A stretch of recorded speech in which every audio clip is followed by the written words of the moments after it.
이런 믿음으로 살아가면은 삶 가운데 힘든 일이 생길까요? 안 생길까요? 그렇습니다. 우리가 믿음으로 살아도 힘들고 어려운 일이 생겨납니다. 어떤 분은 질병으로 고통받기도 하고 황당하게 사고를 당할 때도 있고, 또 믿음으로 살아도 가난할 때도 있고, 또 믿음으로 사는데 아주 억울한 일을 당할 때도 있습니다.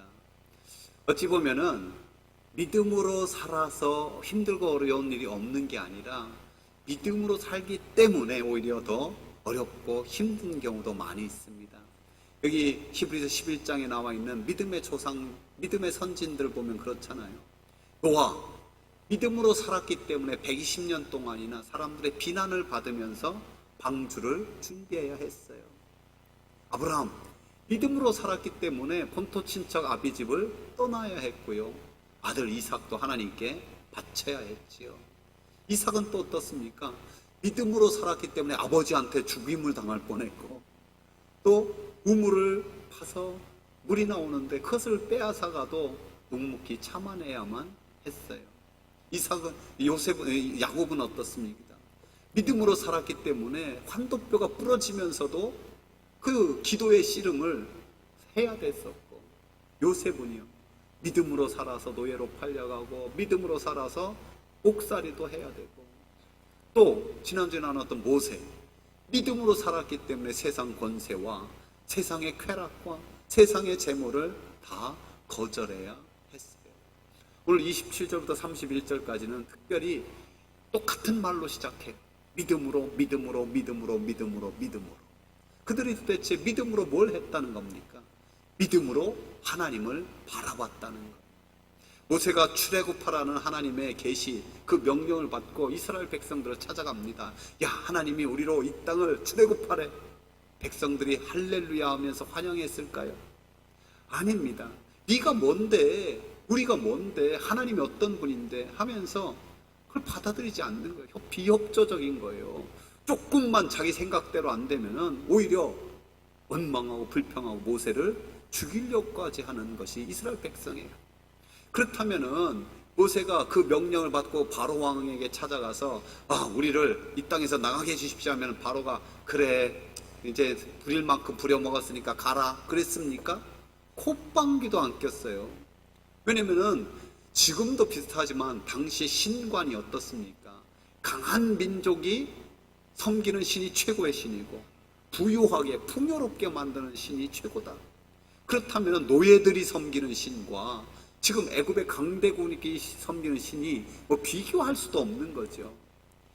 모세는 이 바로에게 그렇지만 담대히 나갔어요. 바로가 오히려 이 모세 말 듣고 노동의 강도를 높이고 백성들을 더 혹독하게 괴롭히기 시작했어요. 그래서 오늘 본문은 그 상황을 이렇게 말씀하고 있습니다. 믿음으로 애굽을 떠나 왕의 노함을 무소하지 아니하고 곧 보이지 아니하는 자를 보는 것 같이 하여 참았으며. 무슨 말입니까? 참으로 이 바로 앞에서 그런 말 하는 것은요, 한마디의 명령으로 죽임을 당할 수 있었어요. 바로 입장에서는 모세가 누구예요? 노예 폭동 주동자, 노예의 반란 주동자, 처치해야 되잖아요. 근데 이 왕의 노함을 모세는 두려워하지 않았어요. 왜? 보이지 않는 분을 보는 것 같이 하여 참았기 때문입니다. 하나님께서 애굽에 섬기는 신들, 이 10가지 재앙을 오늘 본문은 말씀하는 건데요, 10가지 재앙은 단순히 재앙이 아니라 애굽들이 섬기는 신들과의 영적 싸움이에요. 첫 번째가 무엇입니까? 예나 지금이나 이집트는 나일강의 선물이에요. 나일강의 선물. 그 나일강을 쳐서 피로 변하게 하는 거예요. 그가 죽은 강이 되게 만드는 거죠. 그리고 우리가 보기에는 개구리나 파리나 뭐 메뚜기나 그 독종이나 뭐 이런 것들이 미물에 불과한 것 같지만 그들은 그것도 섬기고 있는 거예요. 뭐 수백만 가지 신이 있으니까 그것들을 하나씩 쳐도 바로는 꿈쩍을 안 해요. 9번째 재앙이 뭐예요? 가장 그들이 귀하게 여기는 태양신. 그 태양신을 흑암에 가둬버려요. 그럼에도 불구하고 교만한 바로가 끔찍하지 않는 거예요. 마지막 장자가 죽고서야 두 손을 드는 거죠. 우리나라 말에 7전8기가 있잖아요. 이 10가지 재앙은 바로 9전10기가 되는 거예요. 결국 하나님께서 승리하시는 것. 이게 모세가 인내심이 좋은 게 아니라 모세가 그 모든 상황 속에서 보이지 않는 하나님을 보는 것 같이 하여 바라봤다라는 거예요. 루벤스가 그린 사자굴 속의 다니엘이라는 명화가 있습니다. 이 그림이 유명한 이유는요, 다니엘이 이 루벤스가 사자를 세밀하게 잘 묘사한 게 아니에요. 그 그림 좀 띄워줘 보실래요? 사자의 그런 털 하나하나까지 너무너무 잘 그린 것, 또 다니엘의 모습을 잘 그린 게 아니라 다니엘의 시선이 있어요. 다니엘이 지금 어디를 바라보고 있어요? 사자를 바라보는 게 아니에요. 동굴 속을 바라보는 게 아니에요. 하늘을 쳐다보는 거예요. 누구를 바라보는 거예요? 하나님을 바라보는 거죠. 이번에 캄보디아 선교지에 갔는데 세 교회를 방문했어요. 물 위에 떠 있는 교회, 하늘에 떠 있는 교회, 땅에 예쁘게 잘 지은 교회. 세 번째 교회가 드림교회인데요. 너무너무 예쁘게 잘 지었는데 그 교회가 더 고상한 것이 한 기독 작가가 거기에 성화들을 아주 잘 그려서 놨더라고요. 그 중에 한 그림에 제가 잠깐 서 있었어요. 왜냐면 그 그림은 동굴 속에 한 남자가 저 다니엘처럼 이 벌거벗겨서 꽁꽁 묶여 있었어요. 그렇게 묶여 있으면 절망해야 되는데 오히려 눈을 들어서 하늘을 바라보는데 그 성화는 아주 그 눈줄기를 붉은 줄로 그냥 쫙 표시하게 놨더라고요. 여러분, 오늘 우리는 누구를 바라봐야 될 사람입니까? 그렇죠. 예수 그리스도 하나님. 함께 읽어봅시다. 믿음의 주여 또 온전케 하시는 이인 예수를 바라보자. 그는 그 앞에 있는 기쁨을 위하여 십자가를 참으사 부끄러움을 개의치 아니하시더니 하나님 보좌 우편에 앉으셨느니라. 사랑하는 성도 여러분, 저와 여러분이 어떤 상황, 어떤 형편에도 예수님을 바라볼 수 있는 믿음의 눈이 있기를 원합니다. 하나님을 바라볼 수 있는 영적 눈이 밝히 띄어지기를 주의 이름으로 축원합니다. 이런 믿음으로 보이지 않는 하나님 보는 것 같이 바라봤어요. 또한 믿음으로 사망 권세를 이겼습니다. 끝까지 교만한 바로에게 하나님께 한 가지 마지막 재앙, 가축과 사람과 모든 장자는 다 멸망하는 거였죠. 오늘 그렇지만은 그 백성들에게는 양을 잡아서 그 피를 문설주에 바르면은 그것을 보고 그 피를 보고 다 넘어가리라. 사망의 권세가 다 넘어가리라 했었어요. 그래서 오늘 그 예식을 이렇게 오늘 본문은 말씀하고 있습니다. 믿음으로 유월절과 피 뿌리는 예식을 정하였으니 이는 장자를 멸하는 자로 그들을 건드리지 않게 하려 함이라. 여러분, 하나님이 시키는 것이 뭐 그냥 순종하면 되지 왜 믿음으로 이 예식을 정했다라고 말씀하고 있을까요? 이런 거예요. 야, 사망의 권세가 찾아온단다 하면은 사람들의 반응은 그래, 그럼 빨리 어디 도망가자. 야, 뭐 이까지 거 짐승에 피 바른다고 이런 사망의 권세가 그것 넘어갈까? 의심이 막 일어나게 하는 거예요. 뭐 집안에 갇혀서 있는다고 해서 우리가 이 허술한 집안에 뭐 야, 우리 뭔가라도 해야 되는 거 아니야? 자꾸 인간적인 말과 인간적인 방법이 계속해서 나오게 되는 거예요. 그래서 하나님의 말씀에 묵묵하게 순종하는 것은요, 믿음이 필요한 거예요. 믿음이. 애굽의 모든 집들은 사망의 곡소리가 넘쳐났지만은 그 유월절 어린 양의 피를 바른 집들에게는 생명의 역사가 나타난 거예요. 그래서 애굽의 모든 초태생 하루아침에 다 죽어버렸지. 그때서야 바로가 두 손을 들어 항복을 합니다. 이 유월절, 순종이 생명이고 구원이고 불순종은 사망이고 멸망임을 그날로 보여주고 있어요. 오늘 우리도 그날을 기다리는 자로서 참으로 우리 주님 다시 오시는 그날 생명과 구원의 역사에 참여하는 하나님의 백성들 되길 축복합니다. 왜요? 우리에게는 유월절 어린 양의 피의 모형인 진짜 예수 그리스도의 보혈의 능력이 있음을 믿습니다. 한번 고백해 봅시다. 예수님의 보혈은 능력이 있습니다. 그렇습니다. 예수님의 보혈은 우리의 어떤 허물도 다 덮을 수 있는 능력이 있습니다. 예수님의 보혈은 우리 어떤 질병도 치유하는 능력이 있습니다. 예수님의 보혈은 우리 어떤 죄악도 깨끗이 씻을 수 있는 능력이 있습니다. 예수님의 보혈은 어떤 마귀 권세도 마귀의 공격도 넉넉히 물리치는 능력이 있음을 믿습니다. 사도 바울, 그가 하나님을 만나지 제대로 못했을 때, 복음을 제대로 못 들었을 때는 오호라 나는 곤고한 자로다. 이 사망의 몸에서 누가 나를 건져내랴? 탄식할 수밖에 없었어요. 하지만 그 십자가를 지시고 부활하신 주님을 만난 후에는 그는 담대히 이렇게 선포했어요. 사망아 너의 승리가 어디 있느냐, 사망아 너의 쏘는 것이 어디 있느냐고요. 스탠리 존슨이라는 목사님 계셨는데요, 너무 목회하다 과로해서 쓰러졌어요. 어느 날 입원했는데 그 가장 많이 찾는 간호사에게 이렇게 부탁했어요. 저를 찾아올 때마다 먼저 저를 돌보기 전에 한마디 말씀해 주세요. 나사렛 예수의 이름으로 일어나라고. 나사렛 예수의 이름으로 일어나라. 그럼 내가 하나님의 말씀 듣고 아멘으로 응답할 거라고. 여러분, 어떤 질병이 있거나 어떤 문제가 있으면 가족에게도 부탁하세요. 아내에게 부탁하든지 남편에게 부탁하든지 자식에게 부탁하든지 나한테 그렇게 명령을 한번 내리라고. 내가 아멘으로 응답하고 일어서리라고. 왜? 예수 그리스도의 이름은, 예수 그리스도의 보혈의 능력은 어제나 오늘이나 동일한 줄로 믿습니다. 사망 권세도 깨뜨리는 줄 믿습니다. 이들은 믿음으로요, 하나님을 바라봤어요. 믿음으로 사망 권세를 깨뜨렸어요. 또한 믿음으로 바다를 육지처럼 건넜다라고는 본문은 말씀이에요. 여러분, 하나님의 놀라운 구원의 은혜를 받고 이 유월절을 경험하고 순종해서 나가요. 아무 문제가 없었습니까? 시온의 대로가 활짝 열렸습니까? 아니에요. 홍해 바다가 딱 가로막고 있는 거예요. 뒤에서는 애굽의 군대가 전차 부대를 이루어서 말발굽과 함께 달려오는 거예요. 이런 말발굽 소리가 사람을 굉장히 흥분시킨대요. 타닥타닥타닥타닥. 그래서 경마에 빠지는 사람은요, 그 심장 소리 때문에, 말발굽 소리 때문에 그냥 재산 다 날려 거기 간대요. 근데 이게 흥분시키는 소리는 동시에 막 굉장한 두려움과 공포를 갖다 줘요. 군대의 말발굽 소리는 완전 그냥 심장을 쪼그라들게 만드는 거예요.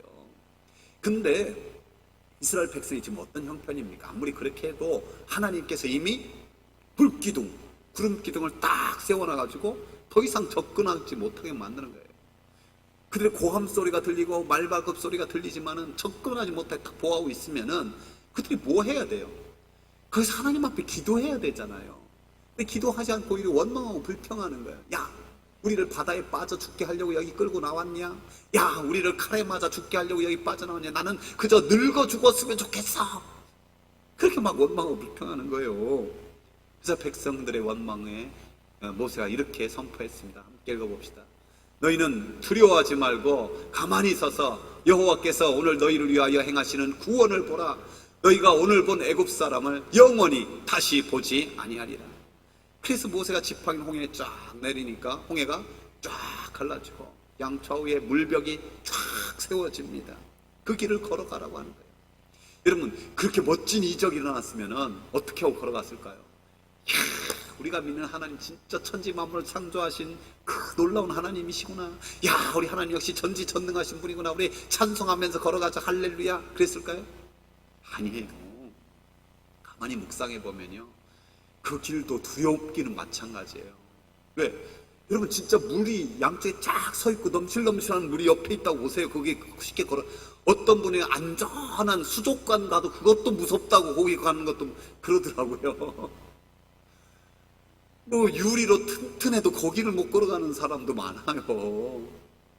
그래서 오늘 본문은 한 번도 걸어보지 못한 그 길을 가는데 이렇게 말씀하는 거예요. 믿음으로 그들은 홍해를 육지같이 건넜으나 애굽 사람들은 그것을 시험하다 빠져 죽었으며, 하나님의 백성들은 믿음으로 하나님 말씀에 순종해서 걸어간 것이고, 사람의 명령에 그저 어쩔 수 없이 들어갔던 애굽의 군대는 다 거기에서 수장돼 버리고 말았어요.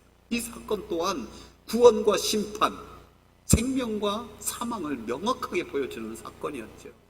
여러분, 오늘 우리에게는 어떤 기준이 있습니까? 어떤 믿음이 있어야 됩니까? 성경이 이렇게 말씀합니다. 함께 읽어봅시다. 십자가의 도가 멸망하는 자들에게는 미련한 것이요 구원을 받는 우리에게는 하나님의 능력이라. 그렇습니다. 우리에게는 십자가의 도, 십자가의 길만이 우리 인생에게 주신 생명과 구원의 길이에요. 그것이 사람들에게는 미련한 방법, 야 그거 믿는다고 못했냐 이렇게 할 수도 있어요. 그러나 우리에게는 오직 하나님의 능력은 십자가의 도에만 있는 줄 믿습니다. 이 세상에 어떤 조롱이 있더라도 그 십자가의 도를 굳게 붙잡고 믿음으로 승리할 수 있기를 주의 이름으로 축복합니다. 오늘 네 번째, 믿음으로 여리고성이 무너졌다고 말씀하세요. 모세가 죽고 난 후에 하나님은 그 계승자로 여호수아를 삼으셨어요. 여호수아는 두렵고 떨렸어요. 왜? 모세만큼 위대한 민족의 지도자가 없잖아요. 또 그 백성들이 얼마나 원망 공장인지 불평 공장인지 이 여호수아는 너무너무 잘 알았어요. 두려워하는 여호수아에게 하나님이 이렇게 말씀하셨어요. 함께 읽어봅시다. 내 평생에 너를 능히 대적할 자가 없으리니 내가 모세와 함께 있었던 것 같이 너와 함께 있을 것입니다. 내가 너를 떠나지 아니하며 버리지 아니하리니 강하고 담대하라. 옆 사람에게 한번 축복합시다. 하나님이 당신과 함께 하십니다. 강하고 담대하십시오. 여호수아가 하나님의 응원을 믿고 나가는데 그에게는 커다란 두 가지 문제, 자기의 리더십을 최종적으로 시험받을 중요한 문제 있어요. 하나는 요단강을 어떻게 건널 것인가. 믿음으로 법궤를 앞세운 제사장들이 내미니까 요단강이 쫙 갈라져서 그들 조상의 홍해 경험같이 그들도 경험하게 되었어요. 또한 앞에 여리고성이 딱 버티고 있는 거예요. 그것도 하나님의 방법은 간단했어요. 법궤를 맨 제사장이 맨 앞에서 돌고 백성 하루에 한 번씩 따라서 돌고 일곱째 날에는 7바퀴 돌고 큰 소리로 함성을 지르면 무너지리라. 그들이 순종해서 그들을 했더니 여리고성이 무너진 거예요. 여리고성이 무너진 것보다 그들이 그렇게 사람 보기에는 얼토당토하는 방법이지만 순종했다는 게 중요한 거예요. 순종했다. 이 작전을 수행하는데 정말 중요한 전략 하나는 뭐였냐면은 바로 침묵이었어요. 뭐라고요? 침묵. 아무 말도 하지 말라는 거예요. 왜? 말했다면은 분명히 불평의 말이 나왔을 거니까. 말했다면은 분명히 야 이런다고 이게 무너지냐 이거 이상하다 뭐 그런 말이나 했을 거니까. 의심의 말을 하고 원망의 말이나 했을 거니까 하나님이 절대 침묵하게 만드는 거예요. 여호수아는요 이 말의 중요성을 뼈저리게 체험한 사람. 왜요? 그가 40년 전에 11명의 동료들과 함께 청탐꾼을 갔잖아요. 돌아와서 어떻게 했어요? 여호수아와 갈렙만이 믿음의 말을 선포했고 나머지 10명이 부정적인 말, 원망의 말, 메뚜기 정신 가지고 그냥 그런 말만 하죠. 백성들이 다 다수결의 원치로 민주주의의 원칙으로 10명의 말 듣다가 함께 불신앙에 빠져버리고 40년이나 광야에서 헤매고 거기서 죽어갖고 말았잖아요. 천국과 지옥 이야기는 어느 민족에나 다 있더라고요. 이번에 우리가 3일 동안 선교지에 있었는데 이틀은 열심히 선교하고요. 셋째 날에는 앙코르와트라는 데를 갔어요. 그래서 그 벽화들을 쭉 보는데요. 그 천국과 현세와 지옥 벽화들이 여러 가지 의미로 있어요. 그 중에 하나 제가 인상적이게 본 것이 혀로 인한 범죄한 자들이 지옥에서 어떤 고통을 당하는지. 어떤 고통 당하냐면요. 집게로 혀를 막 잡아 빼요. 근데 사람 크기가 요만큼 하면 혀 크기가 이만큼하게 뺐어요. 얼마나 혀를 세게. 그걸 바라보면 제가 딱 주여 제 입에 파수꾼을 세워주셔서 절로 기도가 나오더라고요. 제가 여호수아를 생각할 때 여호수아서 1장 1절에 이렇게 시작하거든요. 함께 읽어볼까요? 여호와의 종 모세가 죽은 후에 여호와께서 모세의 수종자 눈의 아들 여호수아에게 말씀하여. 모세는 여호와의 종이라고 소개하고 있고요. 여호수아는 모세의 수종자. 개역성경에는 모세의 시종이라고 소개하고 있어요. 근데 여호수아 마지막에는요. 그의 죽음의 모습에는 이렇게 기록하고 있어요. 이 일 후에 여호와의 종 눈의 아들 여호수아가 110세 죽음에 뭡니까?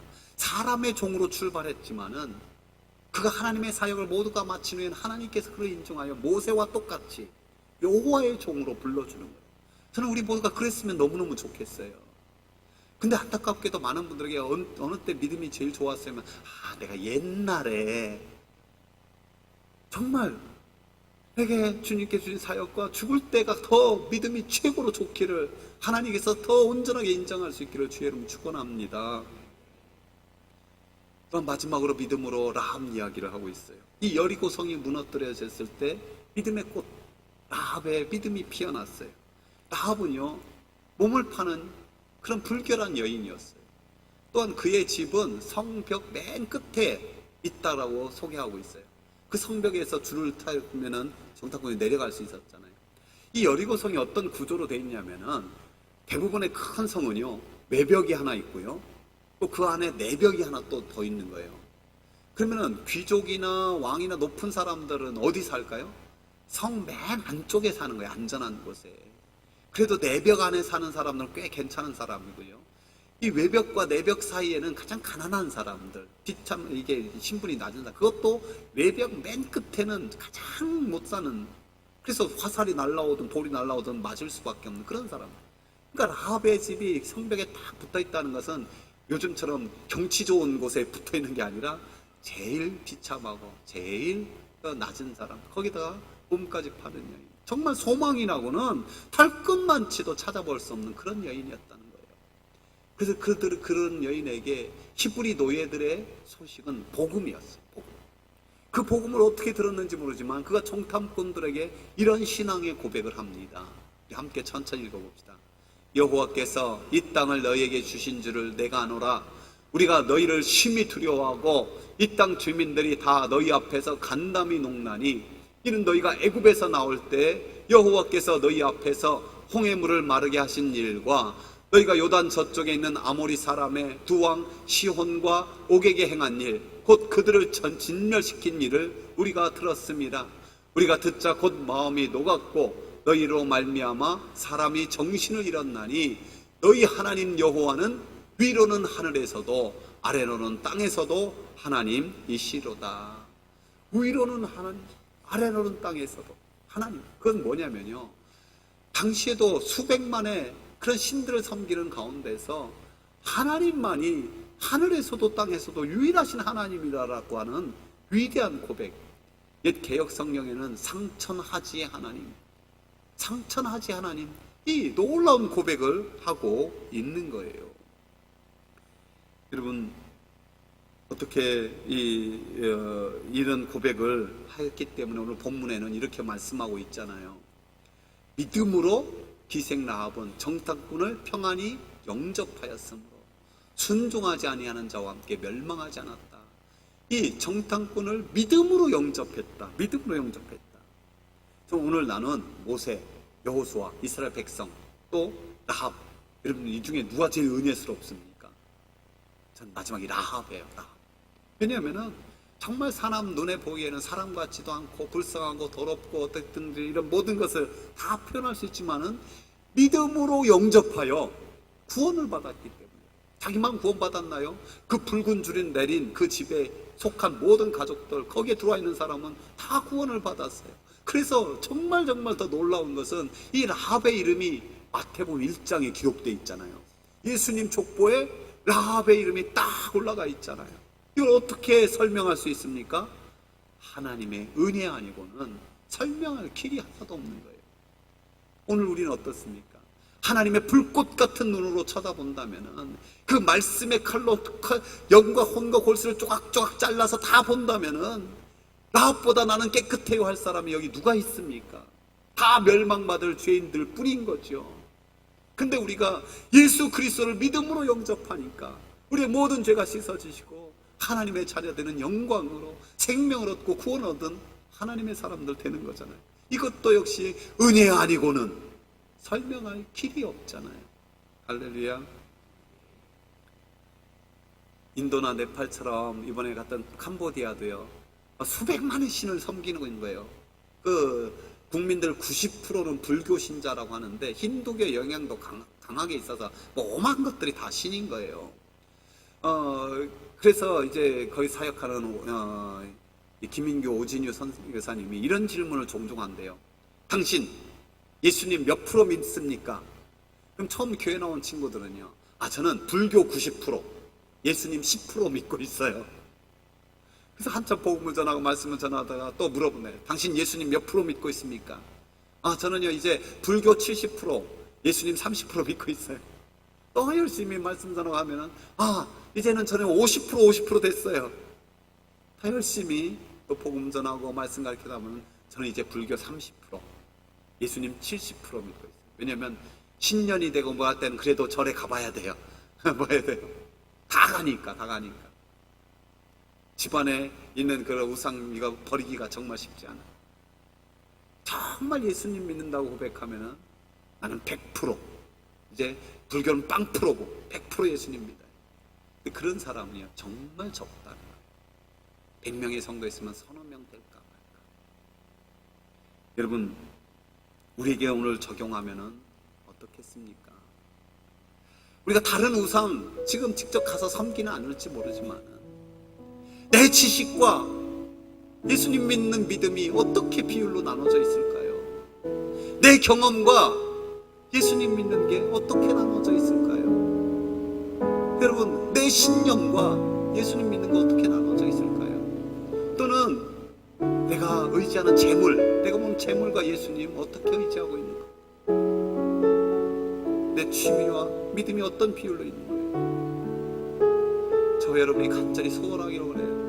내가 정말 100% 예수님 믿는 사람 되게 하여 주십시오. 하나님의 말씀에 100% 순종하는 순결한 믿음 사람 되기 원한다고, 내 믿음이 오직 믿음으로 이 남은 생에 살기를 원한다고, 우리 이 마음을 담아 우리 한번 찬양하며 나갑시다.